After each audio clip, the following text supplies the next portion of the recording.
Hey hi guys, எல்லாரும் எப்படி இருக்கீங்க? இன்னைக்கு நான் உங்களுக்கு ஒரு செம்ம ஃபீல் குட்டான இந்தோனேஷியன் மூவி தான் கொண்டு வந்திருக்கேன். அக்கா, மாமா, குழந்தை, குட்டிங்கன்னு ஒரு பெரிய ஜாயிண்ட் ஃபேமிலியாக இருக்கிற நம்ம ஹீரோவோட குடும்பம். இப்போ இருக்கிற காலகட்டத்தில் 2-3 பேர் இருக்கிற குடும்பமே வரவு செலவுகளை சமாளிக்க முடியாமல் ரொம்பவே கஷ்டப்படுறாங்க. இதில் நம்ம ஹீரோவை பற்றி சொல்லவா வேணும்? அத்தனை பேரையும் சமாளிக்கிற அளவுக்கு இவங்கள்ட்ட போதுமான பணம் கிடையாது. அப்படியே லைஃபும் போய்கிட்டு இருக்க திடீர்னு ஒரு நாள் இவனோட அக்காவும் மாமாவும் இறந்து போயிடுறாங்க. ஸோ இதனால மொத்த குடும்ப பாரமுமே நம்ம ஹீரோ தலையில் வந்து விழுந்துருது. ஒரு பக்கம் இவன் குழந்தைகளுக்கு தேவையானதை பண்ணி கொடுத்து அவங்களையும் பார்த்துக்கணும், இன்னொரு பக்கம் பணம் சம்பாதிக்க இவனுக்கு ஒரு நல்ல வேலையும் வேணும். இப்படி ஒரு இக்கட்டான சூழ்நிலையில மாட்டிக்கிட்ட நம்ம ஹீரோக்கு அடுத்தடுத்து என்னென்ன மாதிரியான பிரச்சனைகள்லாம் வந்துச்சு, அது எல்லாத்தையும் சமாளிச்சு இவனால் அந்த குழந்தைகளை பத்திரமா வளர்க்க முடிஞ்சுதா இல்லையா அப்படிங்கிறத ரொம்பவே எமோஷனலா சொன்ன ஒரு படம் தான் A Brother and 7 Siblings. இந்த வீடியோ பார்க்கறதுக்கு முன்னாடி நம்ம சேனலை சப்ஸ்கிரைப் பண்ணலன்னா மறக்காம சப்ஸ்கிரைப் பண்ணி வச்சுக்கோங்க. இப்போ வாங்க நம்ம கதைக்குள்ள போயிடலாம். இந்த படத்தோட ஓப்பனிங் சீன்ல ஒரு 3 பசங்க பாத்ரூம் டோரை அவசரமா தட்டி யாரையோ சீக்கிரமா வெளியில வான்னு சொல்லி கூப்பிடுறாங்க. கொஞ்ச நேரத்திலே டோர் ஓபன் பண்ணி ஒருத்தர் வெளியில வரான் பாத்தீங்களா? இவன் தான் நம்ம படத்தோட ஹீரோ மோக்கோ. இந்த டோரை தட்டுற பசங்க எல்லாருமே அக்காவோட பசங்க. ஆக்சுவலா நம்ம ஹீரோ அவன் அக்கா கூட தான் ஸ்டே பண்ணியிருப்பான் போல. அக்கா, மாமா, அவங்களோட 3 பசங்கன்னு இவங்களோட குடும்பம் கொஞ்சம் பெரிய குடும்பம். இவங்க எல்லாருக்கும் சேர்த்து அங்க ஒரே ஒரு பாத்ரூம் மட்டும் இருக்கிறதுனால தான் இப்படி காலையிலேயே மாறி மாறி மல்லு கட்டிக்கிட்டு இருக்காங்க. அக்காக்கும் மாமாக்கும் நம்ம மோக்கோவை ரொம்பவே பிடிக்கும். அவனை ஒரு குழந்தை மாதிரி பாத்துக்கிறாங்க. இப்ப கூட பாருங்க, அவன் காலேஜுக்கு கிளம்பிக்கிட்டு இருக்கும்போது அவனுக்கு டை கட்டுறதுல கூட நான் தான் கட்டுவேன் அப்படின்னு இவங்க மாறி மாறி சண்டை போட்டுக்கிறாங்க. அந்த அளவுக்கு இவங்க எல்லாரும் அவ்வளவு ஒற்றுமையா இருக்காங்க. ஒரு வழியா பசங்களும் ஸ்கூலுக்கு கிளம்பிட்டாங்க போல. அவங்கள கூட்டிக்கிட்டு மோக்கோ வெளியில கிளம்பும் போது தான் தெரியுது இவனோட அக்கா இப்போ 4வது தடவையா பிரெக்னெண்டா இருக்காங்க. எல்லாருக்கும் பாய் சொல்லிட்டு கிளம்புனவனுங்க அந்த தெருமுக்க தாண்டுற வரைக்கும் டாட்டா காட்டிக்கிட்டே போறாங்க. நம்ம மோக்கோ படிக்கிற காலேஜ்ல இந்த ஸ்காலர்ஷிப் விஷயமா ஒரு சின்ன இன்டர்வியூ மாதிரி வச்சிருப்பாங்க போல. அதை அட்டென்ட் பண்றதுக்காக ஒரு மாதிரி பதட்டமா வெளியில வெயிட் பண்ணிக்கிட்டு இருக்கான். இவங்கிட்ட ஒரு நல்ல ஷூ கூட இல்ல. இவன் ஷூ ரொம்பவே பிஞ்சு போயிருக்குது. அந்த ஷூவோடய இவன் வெளியில வெயிட் பண்ணிக்கிட்டு இருக்கும்போது அந்த இடத்துக்கு மாரின் அப்படிங்கிற ஒரு பொண்ணு வாரா. ஆக்சுவலா இவன் தான் நம்ம கதையோட ஹீரோயின். இவங்கிட்ட ஒரு நல்ல ஷூ கூட கிடையாது அப்படிங்கிற விஷயம் மாரினுக்கு நல்லாவே தெரியும். ஸோ வரும்போதே இவனுக்காக ஒரு புது ஷூவையும் வாங்கிட்டு வந்து கொடுக்குறா. டே, எதுக்குடா இப்ப பதட்டமா இருக்க? நம்ம ஸ்கூல்லே நீ தான் டாப் ஸ்டூடெண்ட், உனக்கு கண்டிப்பா அந்த ஸ்காலர்ஷிப் கிடைக்கும் அப்படின்னு தைரியம் சொல்லி இவனை உள்ள அனுப்பி வைக்கிறா. நம்ம மோக்கோ வந்து ஒரு ஆர்கிடெக்சர் காலேஜில் தான் படிச்சுக்கிட்டு இருக்கான். இந்த ஸ்காலர்ஷிப் வேணும் அப்படின்னா எல்லாரையும் ஒரு ப்ராஜெக்ட் மாதிரி பண்ணி எடுத்துட்டு வர சொல்லியிருப்பாங்க போல. இவன் ஒரு ப்ராஜெக்டை ரெடி பண்ணி அதை பத்தி எல்லார்கிட்டையும் எக்ஸ்பிளைன் பண்ணிக்கிட்டு இருக்கும்போது இங்க நம்ம மாரின் இருக்கால, அவளுக்கு மோக்கோவோட அக்கா கால் பண்றாங்க. என்னன்னு தெரியல, திடீர்னு அவன் மாமாக்கு ஹார்ட் அட்டாக் வந்துருச்சு, நாங்க அவரை ஹாஸ்பிட்டலுக்கு கூட்டிட்டு போய்கிட்டு இருக்கோம் அப்படின்னு சொல்லவும் இவ ரொம்பவே பதறி போயிடுறா. இந்த விஷயத்தை எப்படியாவது ஹீரோ கிட்ட சொல்லிடணும் அப்படின்னு இவ ஒரு மாதிரி பதட்டமா இருக்கிறத இவனும் பாத்துறான். விஷயத்தை கேள்விப்பட்டதுமே அந்த ப்ராஜெக்டை அப்படியே பாதியில விட்டுட்டு அவசரமா ஹாஸ்பிட்டலுக்கு ஓடி வந்து பார்த்தா பாவம் இவனோட மாமா இறந்து போயிடுறாரு. குடும்பமே சோகத்துல அழுதுகிட்டு இருக்கும்போது இவனோட அக்கா பிரெக்னெண்டா இருந்தாங்கல்ல, அவங்களுக்கு திடீர்னு டெலிவரி பெயின் வந்துருது. உடனே இவங்களையும் அதே ஹாஸ்பிட்டல் அட்மிட் பண்ண இவங்களுக்கு அழகான ஒரு பெண் குழந்தையும் பிறக்குது. குழந்தைய பார்த்ததும் எல்லாரும் சந்தோஷமா அதை கொஞ்சிக்கிட்டு இருக்க இங்க அவனோட அக்கா உடம்புல எந்த அசைவுமே இல்ல. உடனே பதறி போய் டாக்டர் ஓடி வந்து செக் பண்ணி பார்த்தா உள்ள இன்டர்னல் ப்ளீட் ஆனதுல பாவம் அவங்க இறந்து போயிடுறாங்க. ஒரே நாள்ல இப்படி 2 பேர் இறந்ததுல உங்களுக்கு என்ன பண்றதுன்னே தெரியல. அக்காவும் மாமாவும் இப்போ உயிரோட இல்லைல்ல, சோ வேற வழியே இல்லை, இவன் தான் குழந்தைங்க எல்லாரையும் பாத்துக்கணும். இவன் அக்காவும் மாமாவும் இருந்தா என்ன பண்ணுவாங்களோ அதே மாதிரி பசங்க எல்லாரையும் ரெடி பண்ணி ஸ்கூலுக்கு அனுப்பி விடுறான். அந்த தெருமுக்க தாண்டுற வரைக்கும் டாட்டா காட்டிக்கிட்டே தானே போவாங்க. ஆனா இப்ப எல்லாரும் ரொம்பவே அமைதியா போறாங்க. அதுவும் இல்லாம அந்த சின்ன குழந்தையும் இவன் தான் பாத்துக்கணும். ஒரு குழந்தைய வளர்க்குறது அவ்வளோ சாதாரணமான விஷயம் கிடையாது. குழந்தைக்கு அடிக்கடி டைப்பர் மாற்றி விடுறது, அப்பப்போ பசி எடுக்கும்போது பாலை ரெடி பண்ணி கொடுக்கறதுன்னு பாவம் விடிய தூங்காம குழந்தைய பார்த்துக்கிறான். நம்ம ஹீரோக்கு இன்னொரு அக்காவும் இருக்காங்க போல. அந்த அக்காவோட புருஷனுக்கு முக்கியமான வேலை இருந்ததால எங்களால் அங்கே வர முடியாம போயிடுச்சுடான்னு இவனுக்கு வீடியோ கால் பண்ணி புலம்பிக்கிட்டு இருக்காங்க. நம்ம மோக்கோ வந்து எப்படியாவது ஸ்காலர்ஷிப்பை ரெடி பண்ணி ஹையர் ஸ்டடீஸ் படிக்கணும் அப்படின்னு ரொம்பவே ஆசைப்பட்டான். ஆனால் இப்படி ஒரு நிலைமை வரவும் அந்த ஆசையை தூக்கி ஒரு ஓரமாக வச்சுட்டு குடும்பம் தான் முக்கியம்னு சொல்லி பசங்களை பார்த்துக்கிட்டு இருக்கான். அன்னைக்கு நைட்டு ஹீரோயின் கிளம்பி நேரா அவன் வீட்டுக்கே வந்துடுறா. டே மோக்கோ, நாம 2 பேர் சேர்ந்து பிசினஸ் பண்ணலாமா? என்கிட்ட ஒரு சூப்பர் ஐடியா இருக்குது, இதுதான் நம்மளோட பிளான் அப்படின்னு சொல்லி இவ அதை பத்தி எக்ஸ்பிளைன் பண்ணிக்கிட்டு இருக்கும்போது குழந்தை விடாம அழுதுகிட்டே இருக்குதுன்னு அக்கா பையன் வந்து சொல்லவும் இவன் கொஞ்சம் கூட யோசிக்காம குடுன்னு உள்ள ஓடி போறான். இதை ஹீரோயினும் பாக்குறா. இதை பார்க்கவும் தான் இவனுக்கு இந்த பிசினஸ் பண்றதை விட குழந்தைங்க தான் முக்கியம் அப்படிங்கிற விஷயம் இவளுக்கும் புரிய வருது. இவன் கையில இருந்த மொத்த காசுமே காலி ஆயிருச்சு, சுத்தமா பணமே இல்ல. கை குழந்தைய வேற வீட்டுல வச்சுக்கிட்டு இவனால வேலைக்கு ஆபீஸுக்கும் போக முடியாது. சோ ஃப்ரீலான்ஸ் மாதிரி எதுவும் ஒர்க் பண்ணலாமா அப்படின்னு அந்த வேலை விஷயமா ஒருத்தரை மீட் பண்ணி வெற்றிகரமா ஒரு ப்ராஜெக்டையும் வாங்கிடுறான். பட் இதுல என்ன சிக்கல்னா குழந்தைக்கு உடம்பு ரொம்பவே முடியாம போனதுனால ஹாஸ்பிட்டல் கூட்டிட்டு போக வேண்டிய நிலைமை. ஸோ கூடவே இருந்து குழந்தைய பார்த்துக்கிட்டதுனால சொன்ன டைம்ல இவனால ப்ராஜெக்டை முடிச்சு கொடுக்க முடியல. இதனால கிடைச்ச அந்த வேலையும் இவன் கையை விட்டு போயிருது. அன்னைக்கு நைட்டு ஹீரோயின் வீடியோ கால் பண்ணி அந்த பிசினஸ் பிளானை பத்தி பேசிக்கிட்டு இருக்கும்போது இவன் என்ன நினைச்சான்னு தெரியல, திடீர்னு நம்ம பிரேக்கப் பண்ணிக்கலாம்னு சொல்லிடுறான். இவளுக்கு ஒண்ணுமே புரியல. என்ன சொல்ற நீ? உனக்கு எப்படி இந்த மாதிரி நினைப்பெல்லாம் வந்துச்சு? இங்க பாரு மாரின், நான் இப்போ என்ன நிலைமையில இருக்கேன்னு உனக்கு நல்லாவே தெரியும். 4 குழந்தைகளையும் நான் தான் பார்த்துக்க வேண்டிய சூழல்ல இருக்கேன். இந்த நிலைமையில நீ என் கூட இருந்தானா ரொம்பவே கஷ்டப்படுவ. அதுவும் இல்லாம இந்த பிசினஸ் பண்றத பத்திலாம் எனக்கு இப்ப ஐடியாவே இல்ல. சோ நீ உன்னோட வாழ்க்கையை பார்த்துட்டு சந்தோஷமா இருன்னு சொல்லிடுறான். ஆனா இவனை விட்டுட்டு போறதுல மாரினுக்கு கொஞ்சம் கூட விருப்பமே இல்ல. என்னால எல்லாத்தையும் சமாளிக்க முடியும், நான் பாத்துக்கிறேன்னு எவ்வளவோ சொல்றா. ஆனா இவன் அவ சொல்றத கேட்கிற நிலைமையில இல்ல. இப்படி இவங்க வீடியோ கால்ல பேசிக்கிட்டு இருக்கும்போது திடீர்னு குழந்தை அழுக ஆரம்பிச்சிடும். அந்த சவுண்டை கேட்டதுமே இவன் பாலை எடுக்கிறதுக்காக கிச்சனுக்கு போவான். அங்க அடுப்புல சுடுதண்ணி வச்சிருப்பான் போல. அந்த தண்ணி கீழே கொட்டி அதுல வலிக்கு விழுந்து காலில் பயங்கரமான அடி. வலியில இவன் துடிச்சுக்கிட்டு இருக்கிறத வீடியோ கால் வழியா மாறின்னு பார்த்து ரொம்பவே அழுறா. இவளால எதுவுமே பண்ண முடியல. அப்படியே ஒரு மாதிரி லைஃபும் போய்கிட்டு இருக்க. அக்கா பசங்க படிக்கிற ஸ்கூல்ல இருந்து பேரண்ட்ஸ் மீட்டிங்க்கு வர சொல்லியிருப்பாங்க போல. நம்ம மோக்கோ தான் குழந்தையும் கூட்டிக்கிட்டு அதில் கலந்துக்கிறான்.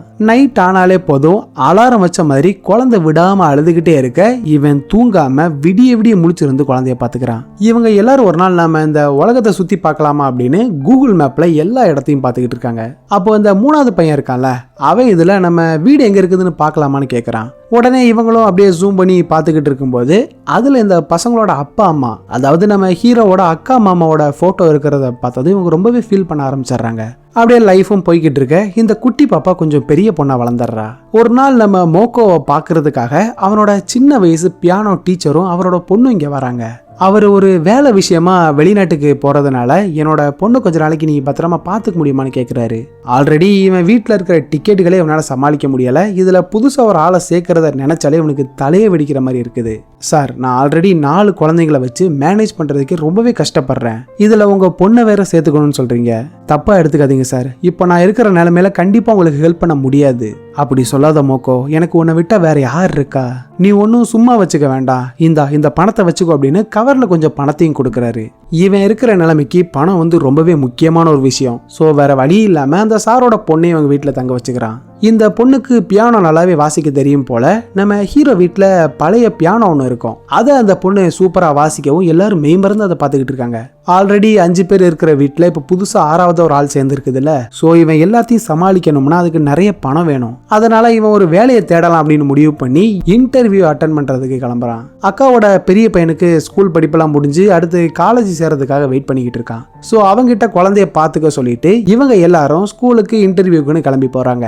ரொம்ப நாளைக்கு அப்புறம் அந்த தெருமுக்க தாண்டுற வரைக்கும் இவங்க டாட்டா காட்டிட்டு போறத பார்க்கவும் என்னன்னு தெரியல, நமக்கே அவ்வளவு சந்தோஷமா இருக்கும். நம்ம ஹீரோ கிளம்பி நேர ஒரு கம்பெனிக்கு போய் இன்டர்வியூ அட்டன் பண்றான். ஆக்சுவலா இவன் இன்டர்வியூ வந்த இதே கம்பெனியில தான் நம்ம ஹீரோயின் வேலை பார்த்துக்கிட்டு இருக்கா.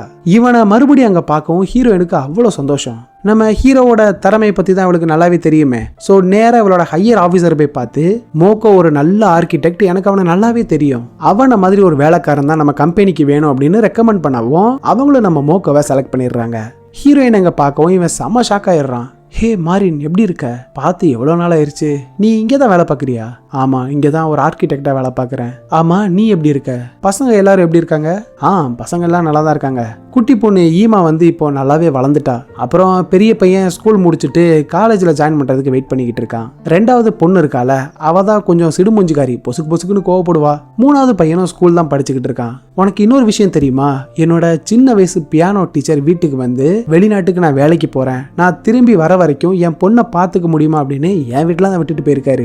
அவ ரொம்பவே நல்ல பொண்ணு தெரியுமான்னு ரொம்ப நாளைக்கு அப்புறம் 2 பேரும் மனசு விட்டு பேசிக்கிறாங்க.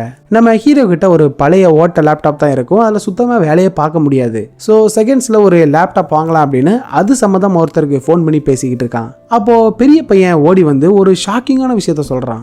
இந்த 3வது பையன் இருக்கான்ல, அவன் அதிகமாக ஃபாஸ்ட் ஃபுட்டை சாப்பிட்டு வயிற்றுல கட்டியே வந்துருது. உடனே அவனை ஹாஸ்பிட்டலுக்கு கூட்டிட்டு போயிட்டு ட்ரீட்மெண்ட்டும் பார்க்குறாங்க. இவனுக்கு ஸ்கேன் எடுத்தது, அப்புறம் மாத்திரை மருந்துன்னு கொஞ்சம் பணம் அதிகமாக செலவானதுனால இவன் லேப்டாப் வாங்குறதுக்குன்னு ஹீரோயின் கொஞ்சம் பணத்தை சேர்த்து வச்சிருந்தால அந்த பணத்தை எடுத்து தான் ட்ரீட்மெண்ட்டுக்கு செலவு பண்றான். இவங்கிட்ட ஒரு பழைய லேப்டாப் இருக்கும்ல, அதுல வேலையை பார்க்கலாம் அப்படின்னு இவனும் பார்த்துக்கிட்டு இருந்தா அது வேற அடிக்கடி ஆஃப் ஆகிட்டே இருக்குது.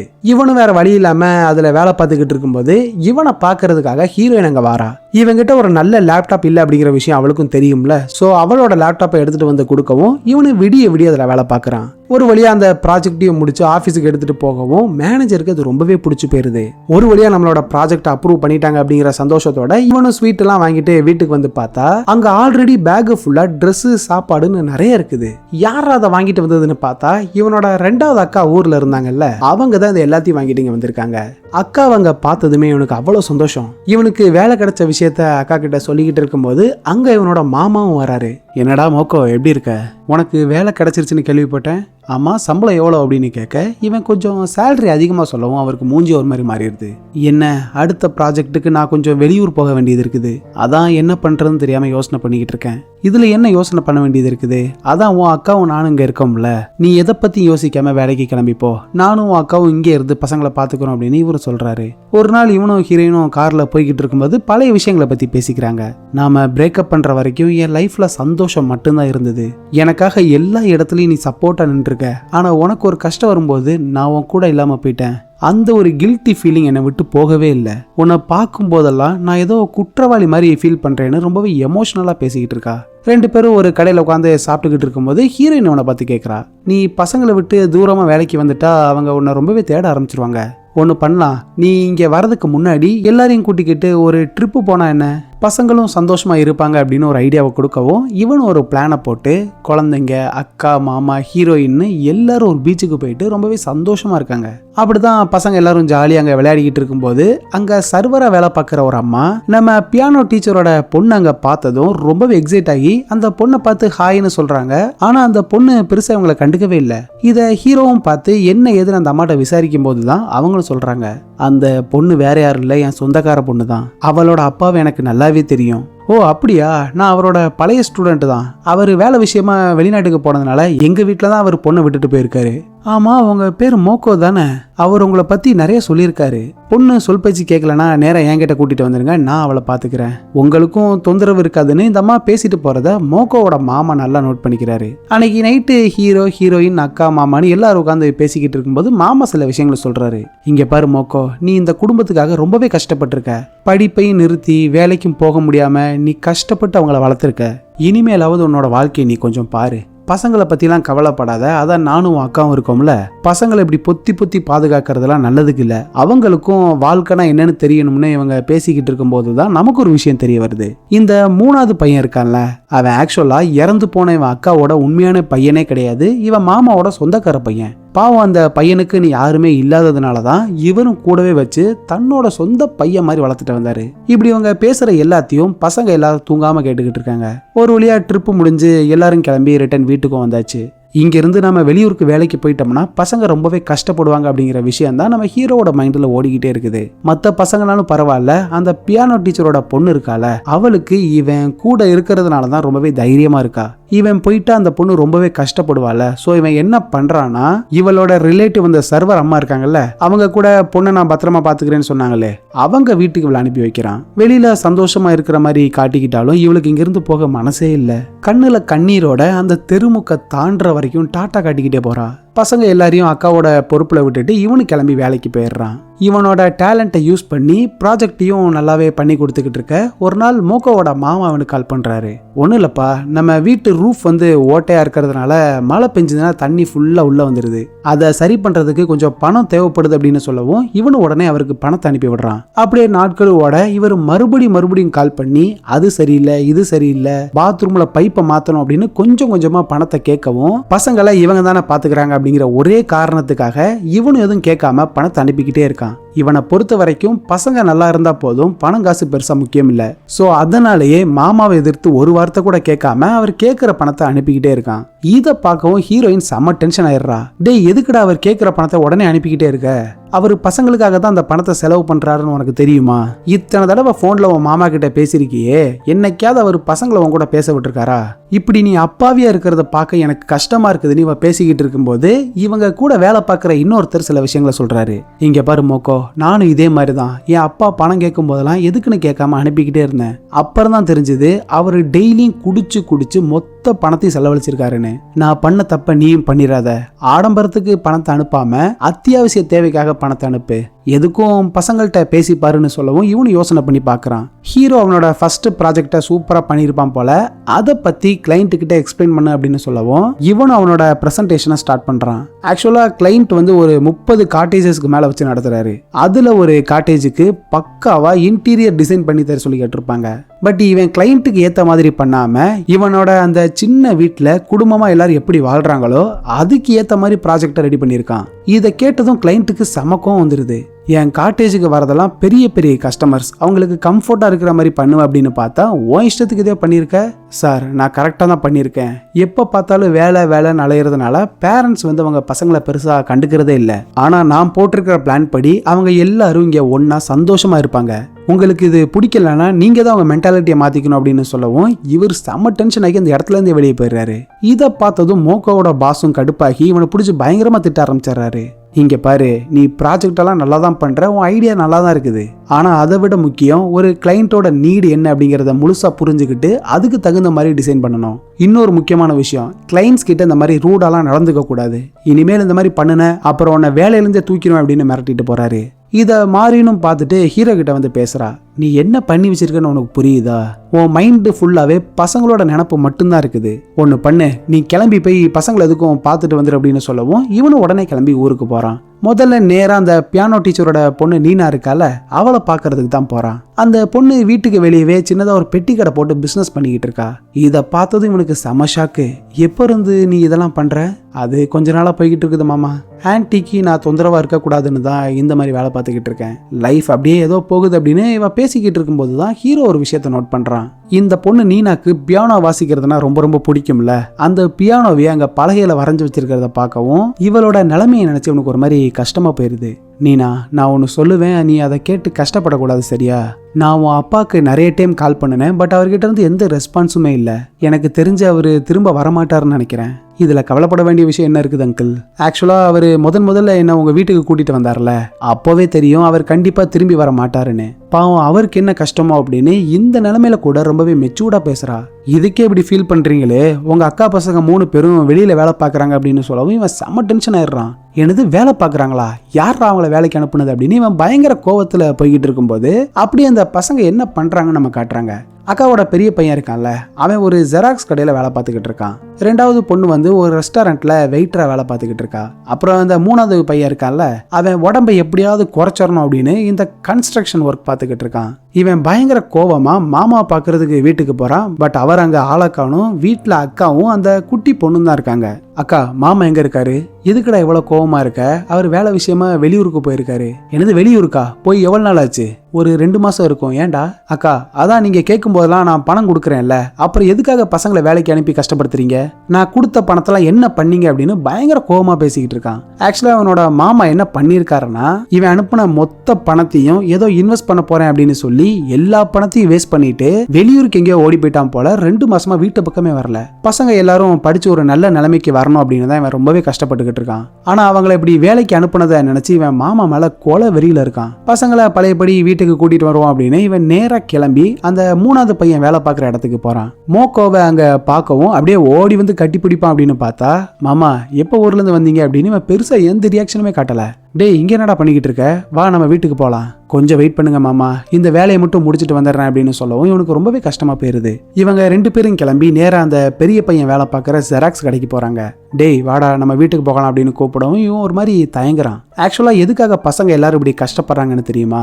அந்த மாமாக்காரன் இருக்கான்ல, அவன் இந்த பசங்க எல்லாரையும் கூப்பிட்டு, இந்த உலகத்துல எதுவுமே ஃப்ரீயா கிடைச்சிடாது, உங்களுக்கு ஒண்ணு வேணும்னா அதை நீங்க தான் சம்பாதிச்சு வாங்கிக்கணும், இப்படி உங்க மாமாக்கு ஒரு சுமையா இருக்காதீங்க அப்படின்னு பாவம் இந்த பசங்க கிட்ட சொல்லி சொல்லி இவங்க மனசை ரொம்பவே கஷ்டப்படுத்தினதுனாலதான் இப்படி ஆளாளுக்கு ஒரு வேலையை பார்த்துக்கிட்டு இருக்காங்க. பசங்க 2 பேரையும் கூட்டிக்கிட்டு 2வது பொண்ணு ஒரு ரெஸ்டாரண்ட்ல வெயிட்டரா வேலை பார்த்துக்கிட்டு இருக்கால, அவளை போய் பாக்குறாங்க. எல்லாரையும் அங்க பார்க்கவும் இவளுக்கு செம ஷாக்கு. நீ எதுக்கு இங்கெல்லாம் வேலை பார்த்துக்கிட்டு இருக்க, வா நம்ம வீட்டுக்கு போகலாம் அப்படின்னு கூப்பிடவும் இவ கோவத்துல அப்படியே கத்த ஆரம்பிச்சிடுறா.